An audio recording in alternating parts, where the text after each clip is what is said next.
নারীদের জীবনের সবচাইতে বড় বোকামি হচ্ছে এরা পুরুষকে বাহ্যিক দেখে জাস্টিফাই করে, ভেতরটা দেখতে চায় না।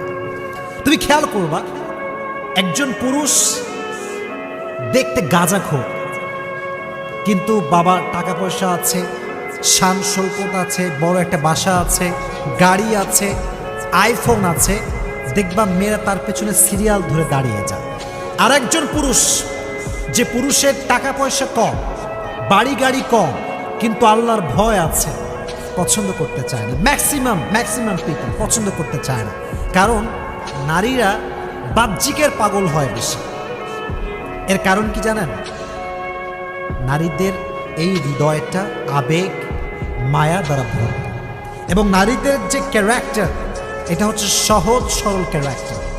বেশিরভাগ নারী দেখবেন একটু সহজ সরল হয়, এই জন্য ছ্যাক খায় বেশি, ঠ্যাক খায় বেশি, ঠিক কিনা বলো? একটু ধোয়া খায় বেশি, খায় না। তো আমার বন্ধুদেরকে বলবো, পৃথিবীর সব জায়গায় আবেগ চলে। যদি আপনি সব জায়গায় আবেগ দেখান, একদিন না একদিন পুষিয়ে যাবে। যেমন একটা ফোন কিনবেন, একটা কিনতে চাচ্ছেন, আর একটা কিনে ফেলেছেন ভুল করে, ঠিক আছে, আর একটা ফোন আগামীতে কিনা যাবে। কিন্তু মনে রাখবেন বোনেরা আমার, পৃথিবীর সব জায়গায় আবেগ চললেও এক জায়গায় আবেগ চলে না। আবেগটার নাম হচ্ছে, যখন লাইফ পার্টনার চুজ করবেন, তখন আবেগ দিয়ে নয়, বিবেক দিয়ে কাজ করতে হবে। বিবেক দিয়ে কাজ করতে হবে। একজন পুরুষ দেখতে স্মার্ট, দেখতে সুন্দর, ঠাস করে বিয়ে করে ফেলবেন, ঠিক না।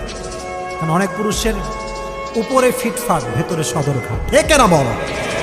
এই আবেগে পা দিবেন না।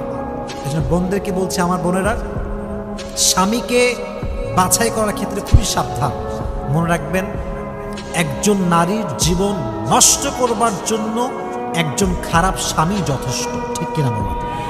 একজন খারাপ স্বামী, সে তার স্ত্রীর জীবনকে শেষ করে দেয়, সন্তানের জীবনকে শেষ করে দেয়, পুরো পরিবারকে মাটির নিচে মিশিয়ে ধূলিসাৎ করে দেয়, ঠিক কিনা বলো যুবকেরা? খুবই সাবধান। এজন্য বাহ্যিক দেখে ভেতরকে জাস্টিফাই করা যায় না। এখন বলবেন, হুজুর, ভেতরে তো দেখা যায় না, কেমনে বুঝবো? কিছু ওয়ে আছে, কিছু ওয়ে আছে।